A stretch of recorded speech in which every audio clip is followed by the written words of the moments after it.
Alright, what up? It's your boy Matt back with another edition of a little something I like to call Ask Matt. If you don't know what that is, that's where you ask me questions on Twitter using the hashtag AskMatt and I answer them, kind of. So without further ado, let's make it do what it do, make a video on YouTube, and then suck my shoe! Bars! That didn't even rhyme. First question comes from my girl Daira. I'm sorry, I'm probably fucking your name all the way up. Your parents will probably watch this like, stupid ass. Anyway, she asks, what's on your buckets list? What's on my buckets list? I don't know. I mean, like, it looks pretty full to me. Like, I don't know what to call it. Maybe I would just call that miscellaneous, probably. What's on my bucket list? I really love to travel the world. That's something I really want to do. I've never been on a plane and I'm gonna be 20 years old next month. So definitely something that's on the top of my bucket list to do before I die is just to travel. Who knows, maybe I'll get on a plane and that motherfucker will explode and that's how I die. That would suck. Next question comes from my homie Sarah and she asks, would you rather go 6 days without food or 6 days without sleeping? First off, God damn! Man, Sarah is balling. I was just wondering, Sarah, like, you wanna hang out? Just call me Batman, cause I'm robbing your ass. Would I rather go 6 days without food or 6 days without sleeping? I'd probably go with sleeping because shit, I can't even go 6 minutes without eating.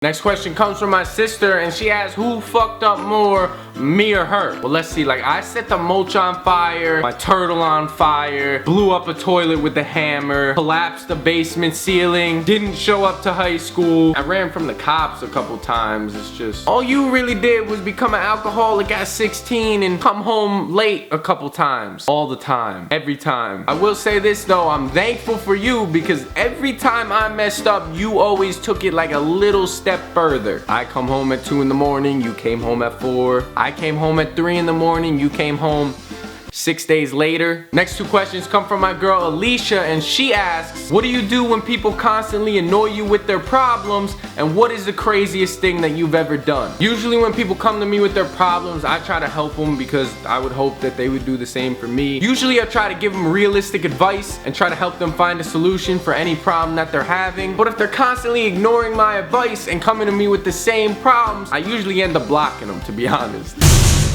And what's the craziest thing I've ever done? I made a video about it actually. I started a food fight. I'll put the link in the description if you want to know the whole story. Pretty crazy. I really didn't get in too much trouble, which I don't think would happen again. Like I mentioned before, I also blew up a toilet and collapsed half my house. I don't know which is crazier because it was both pretty bad. Kiara asks, if you had to choose grapes or chicken nuggets to eat for the rest of your life, which would you choose? I don't know. Honestly, I saw apple chicken nuggets one time, so maybe when we're riding actual hoverboards in the future, they'll invent something like grape chicken nuggets. I don't know. Just sounds like diarrhea, but whatever. What's the most embarrassing or awkward situation you've been in? Alright, when I was about 13 or 14, which you shouldn't be surprised that I'm starting off an awkward situation with that age. Your whole life is an awkward, embarrassing moment when you look like this. So as I was saying, this one time I was sick for like 2 weeks, and the 1 week I threw up on the bus in the morning, and the next week when I came back to school, I did it again. A lot. For like the next 2 months, no one would sit next to me on the bus because they didn't want to get thrown up on. I just remember how embarrassed I was to go back on the bus, and I kept telling my mom I was never going on the bus again.